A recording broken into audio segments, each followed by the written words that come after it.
రాజన్న సిరిసిల్ల జిల్లా వేములవాడలోని శ్రీ పార్వతీ రాజరాజేశ్వర స్వామి దేవస్థానం ఆధ్వర్యంలో నడుస్తున్న సంస్కృత పాఠశాలను రాష్ట్ర ప్రభుత్వ విప్ ఆది శ్రీనివాస్ శుక్రవారం ఆకస్మికంగా సందర్శించారు. పర్యటన సందర్భంగా తరగతి గదులు, విద్యార్థుల కోసం ఏర్పాటు చేసిన వసతి గృహాలు, భోజనం, ఫలాహారాల నాణ్యత, పాఠశాలల్లో ఉపయోగిస్తోన్న సామగ్రి, శుభ్రత తదితర అంశాలను ఆయన సమగ్రంగా పరిశీలించారు. విద్యార్థులకు అల్పాహారంగా అందించిన కిచడీని పరిశీలించిన ఆది శ్రీనివాస్ దాని నాణ్యతపై అసంతృప్తి వ్యక్తం చేశారు. పిల్లలకు ఎటువంటి రాజీ పడకుండా ఉత్తమమైన భోజనమే అందించాలి అంటూ అధికారులను ఆదేశించారు. ఈ కార్యక్రమంలో శాతవాహన విశ్వవిద్యాలయం వైస్ ఛాన్సలర్ ఉమేష్, ఆలయ EE Rajesh, DE Raghunandan, Maipal Reddy, AEO Jayakumari, పర్యవేక్షకులు శ్రీనివాస్ శర్మ, పాఠశాల ఉపాధ్యాయులు, ఆలయ సిబ్బంది పాల్గొన్నారు.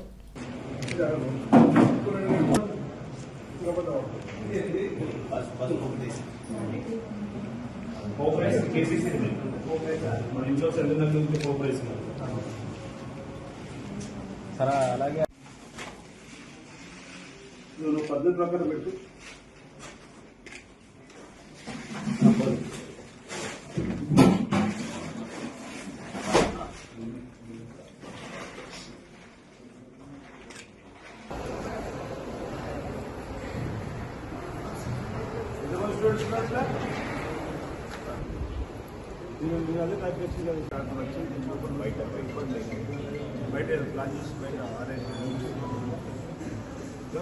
లైబ్రరీ అంటుండే పాటేసి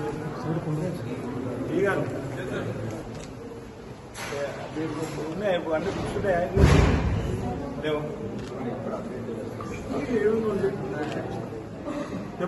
ఏం కావాలి